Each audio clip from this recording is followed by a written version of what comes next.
Hello, it's Philip Taylor speaking from Richmond Green Chambers in London. Now this morning I'm looking at a book which has come to us from Australia, and I do like reviewing books which come from other common law jurisdictions because they do have a very substantial persuasive influence on what we do here in England and Wales, but also from a historic perspective, because it's nice to see the way in which the common law jurisdictions, like America, in North America itself, the various ones there, and of course elsewhere, Australasia and so forth, you see how they have developed common law in their own interpretations, which of course is all part and parcel of what is, I think, the greatest legal system in the world. Now, what I'm looking at today is a book which has come from the Federation Press, and it's called Intentional Tort Litigation in Australia. And I think this will be of interest to many people because the law of tort, or torts, depending on which school of thought you come from, is a very interesting area of law in its own right because it deals with personal behaviour, and the cases are great fun as well. Let's have a look at the book. It's been written by two people, Corrie Goodhand and Peter O'Brien. There's the front of it. It's called, as I say, Intentional Tort Litigation in Australia. It's got a subtitle, Assault, False Imprisonment, Malicious Prosecution and Related Claims. So you see it's got quite a detail on it. That is the spine. It's a paperback, and there's the back of it. It's not a big book at all. It runs to just about 200 pages. There's quite a useful index, slightly different from what you'd normally expect.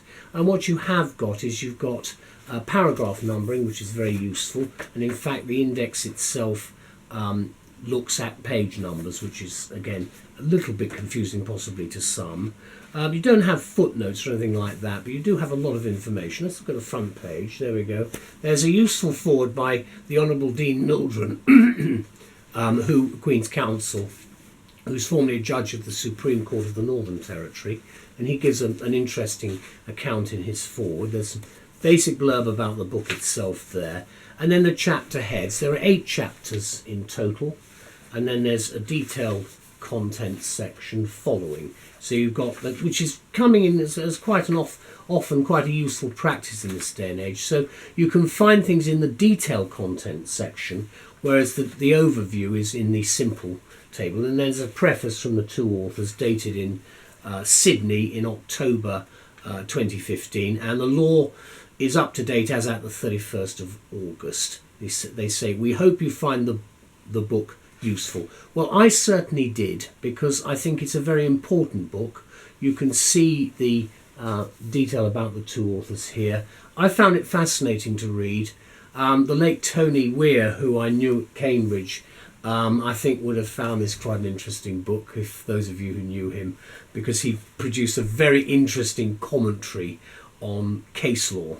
And I do find with the table of cases you've got here some interesting cases, because they're all different, but they're all basically, it doesn't matter which country you go to in the world, they all have the same problems. And that's something I've always found as a politician as well as a lawyer very interesting. There are the statutes mentioned there, and then we get and various other bits and pieces, and then the introduction. It starts off, it says, it is fundamental that the freedom and liberty enjoyed by law-abiding individuals in a democratic society be protected. It follows that the deprivation of any individual's liberty must be justified by law. So there you've got, and then you've got talk about tensions and various other things. But you've got nice points. You have key legislation. You're talking specifically about the specific parts of Australia, the different parts of Australia which are covered as well. So it is a book which is about the continent of Australia and what makes it up in terms of the content of the law itself. And that's really where I think the beauty of it comes, because I did find it interesting to read this as someone who is effectively now an outsider when it comes to any other jurisdiction rather than England and Wales, when it comes to the basics, cornerstones of common law such as contract and tort. So what do we say about the book? Well, Elizabeth and I looked at it, we had a chat about it, and we've come up with this title: Contemporary Perspectives and Practical Advice on Intentional Tort Litigation in Australia.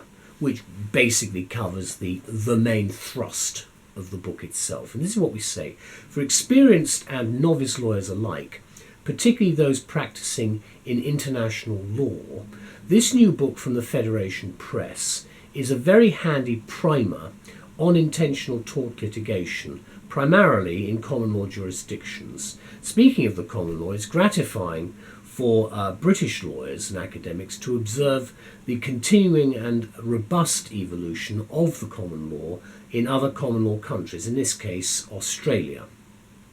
I think it's easy to read, it's concise and reassuringly thorough, and it's a book which provides a useful and practical guide for practitioners conducting intentional tort litigation.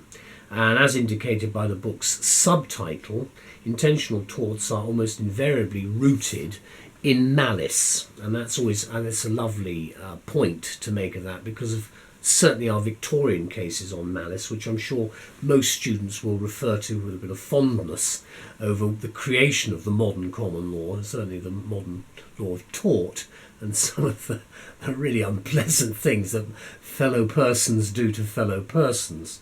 And the focus of the book is mainly, although not exclusively, on those intentional torts commonly arising from the exercise of police powers, as the two co-authors, that's Corrie Goodhead and Peter O'Brien, explain.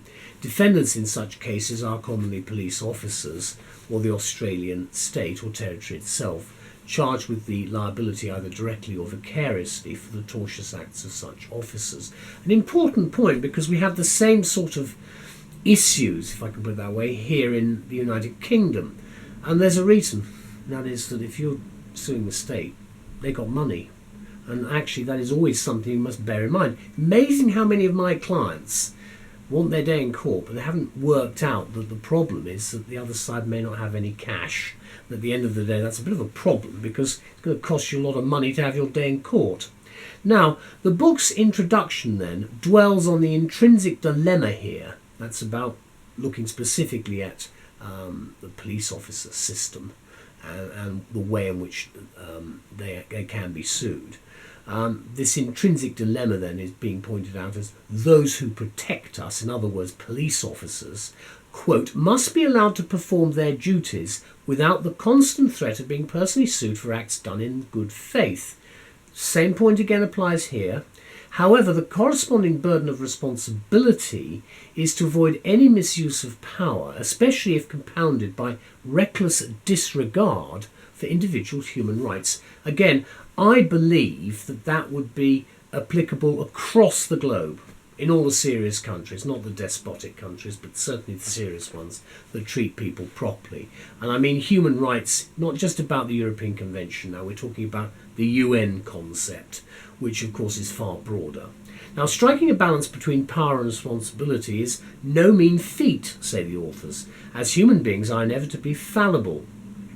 But when and where the police, for example, fall below the expected standards of professional behaviour in the form of intentional torts, compensation should be available to those who've been wronged. And issues of damages immediately emerge here, of course, as well as other problems, including the fact that challenging the excesses of the state is not often a very popular activity. Unfortunately, it has become a little bit of an industry, I have to put it that way, in certain jurisdictions, and it's unfortunate because we get back to the fact that we've got to have people who are out there to protect us. So you've got to get that balance right, and it's the tension which is referred to right at the beginning of the book, which I think does help. Now, having moved on from that, methodically and with considerable verve, we think, the authors consider the major aspects and implications of intentional torts, discussing, for example, when and whether a claim may be brought, the possible defences available under the common law or statute, the documentation required, and much more. Now, let me conclude by saying that the book offers a clear perspective on intentional tort litigation, albeit in the Australian context, and I've explained why I think it's particularly interesting for us Brits here as well, as most of its contents would be applicable in any common law jurisdiction. Then it should be considered a very useful acquisition for any well-stocked professional library, And it's highly persuasive, I think, in the other jurisdictions as well, because, as I said before, if you have as your starting off point the fact that the issues people face are not dramatically different, whichever part of the world you're in, on that basis alone, as I've said before, the concept of the common law itself must, it is the best system, I think, and it must therefore have some element of interest for all the jurisdictions involved. Thank you anyway to the two authors. The law, as I said, is stated as far as possible as at August 2015. I like these books from the Federation Press. They like to send us them occasionally, and I do like reviewing them because it gives me a better view of what's going on. There's the back of the book. There's a nice quote from Dean Mildren, which is used there. The book is well written, etc., and so on. It is. It's a nice, easy book. For instance, claimants in custody. We'll go straight to it. Remember the paragraph numbering. There's no, as I said, no footnoting, which is quite useful. There are some quite useful tables as well on damages. Again, as I say, this should be fairly familiar to many people what is in this book.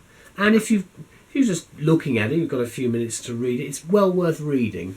But certainly in Australia, I would have thought it was a fundamental book to have, and very useful for both students, practitioners and advisors.